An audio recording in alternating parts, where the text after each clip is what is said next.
Your Excellency, Minister Rao, Secretary Pompeo, Honorable Ambassador Brownback, distinguished participants of the conference, ladies and gentlemen.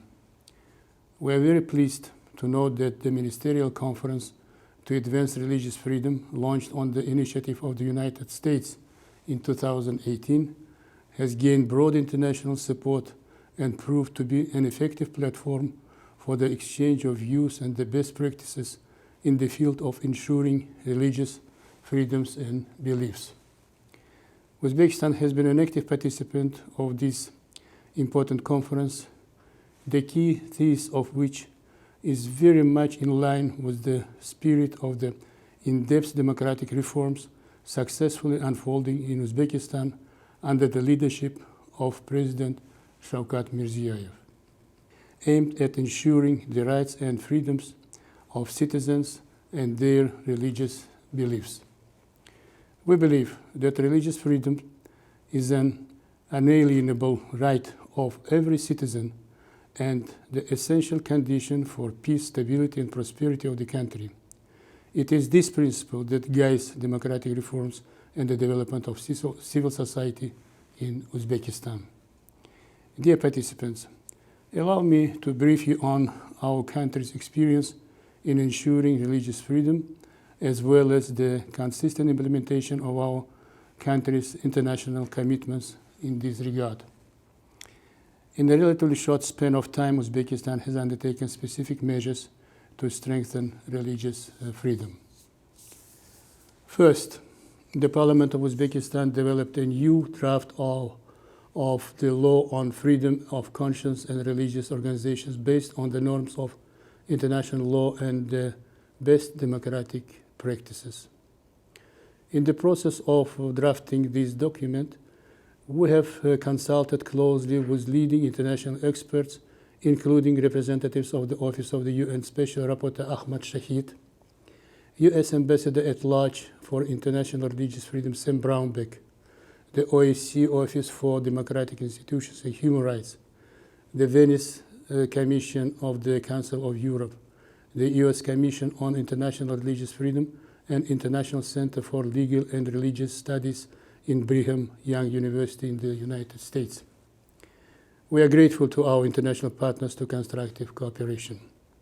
Second, procedures of the public registration or religious organization have been significantly simplified, which resulted in the registration of dozens of new non-Islamic faith institutions. Third, for the first time in the history of Uzbekistan, parliamentary hearings were held to monitor the freedom of religion and belief in the country.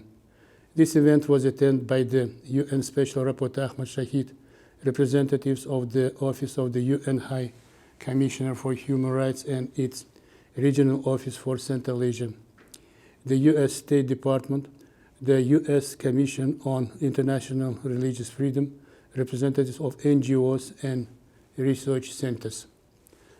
Fourth, the government of Uzbekistan continued the practice of amnesty for persons convicted of religious extremism who were firmly on the path to correction.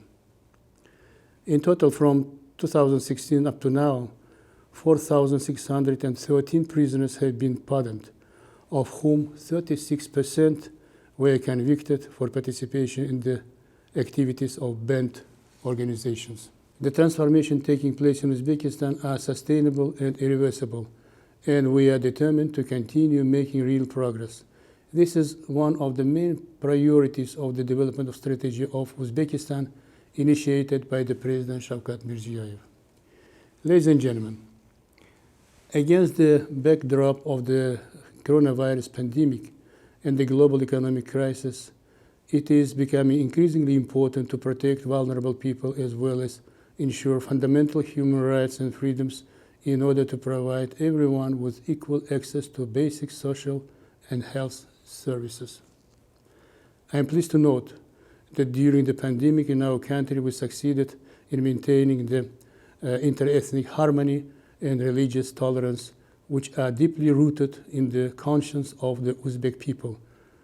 We are proud of the wisdom and cohesion of our multi-ethnic society. We strongly believe that one of the most effective ways to ensure the religious freedom in society is to strengthen a culture of tolerance, as well as to actively promote education and enlightenment. Dear friends, I'd like to take this opportunity to express my gratitude to our partners for their cooperation and constructive dialogue on all aspects of protecting and strengthening religious freedom in Uzbekistan. I wish all productive discussions and every success in your endeavors. Thank you for your attention.